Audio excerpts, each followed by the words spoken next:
I tako je majstor Dejan postao poznat izvan varaždinskih granica s ovom našom reportažom.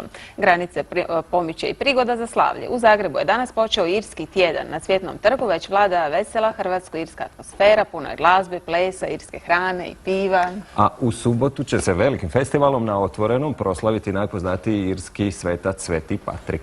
U naš studio irsku atmosferu donijeli su Slip band i plesačka grupa Paula O'Gradyja, Irish Maiden. Dobar dan i dobrodošli. Dobro. Hvala.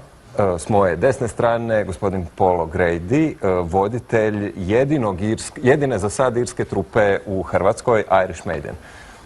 Da, imamo ove naše grupa, sad imamo, ne znam, skoro 100 plesači i ide super. Već imamo tečaj plesači već 2 godine i ide dalje i super je. Vi ste Irac iz Dublina koji je od prije nekoliko godina počeo živjeti u Hrvatskoj i onda ste pomislili ili osjetili kod Hrvata naklonost prema Ircima, irskom plesu, pa zato se odlučili. Da, pa o početak mislim da neće biti veliki stvari irski ples, ali vidio sam da Hrvati jako voli naši Irci. Nisam baš siguran zašto, ali i sad ide bolje ovaj ples. I na plesu, irski plesu, svi pozvani uključiti se u bend. Kažete, Irci svi imaju 2, ako ne i 3 lijeve noge, prema tome Hrvati također to mogu savladati. Da. Najvažnije nije kao da imamo svaki dan nastup. Naše tečavi ide polako, da imaš novi frendovi i to je to. Je jako simpličti stvari. Više zabave, a manje napornog rada. Da. I na kraju dobro izgleda i zvuči. Da, mislim da je.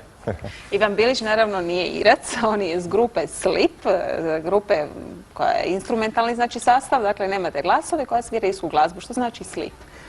Slip, odnosno naša grupa, je dobila ime po irskom plesnom ritmu Slip Jig. Evo, možete nam predstaviti vaš sastav? Evo, u našem sastavu, naš sastav se sastoji od 5 članova. Jedina djevojka u grupi je Tina Mišković, ona svira irski bubanj. Do nje je Nikola Čeran, jedini akademski obrazovan glazbenik u našoj grupi, on svira violinu ili kako bi Irci rekli fiddle.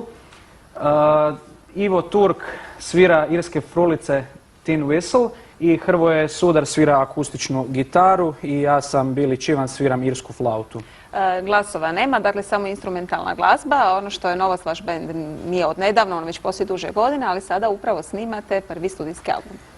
Tako je, dakle snimamo prvi studijski album u studio Libero u Velikoj Gorici i taj album će, nadamo se, biti gotov do kraja ove tekuće godine i nadamo se da će moći gledatelji imati taj album u svojim rukama uskoro.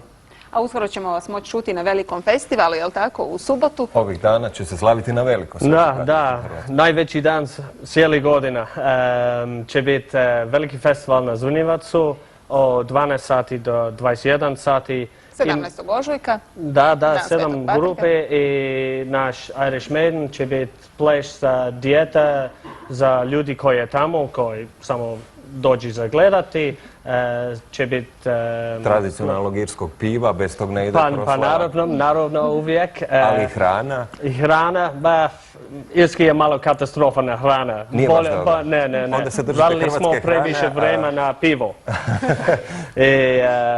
Isto će biti ples za special needs. Djecu s posebnim potrebama? Da. Će biti puno stvari. Ako možete doći i gledaj i će biti super jedan. To je dobra pozivnica. Moram samo reći za kraj da je gospodin Paul O'Grady jedan od osnivača dječje udruge Hrabrost, upravo za djecu s posebnim potrebama, što je naglasio. Irski ugođaj u našem studiju, a mi se od vas opraštamo do sljedećeg tjedna. Sutra su s vama Ružica Renić, Andrijanić i Jozo Barišić, a sada jedna prava irska fešta za kraj, Slip i Irish Maiden. Doviđenja.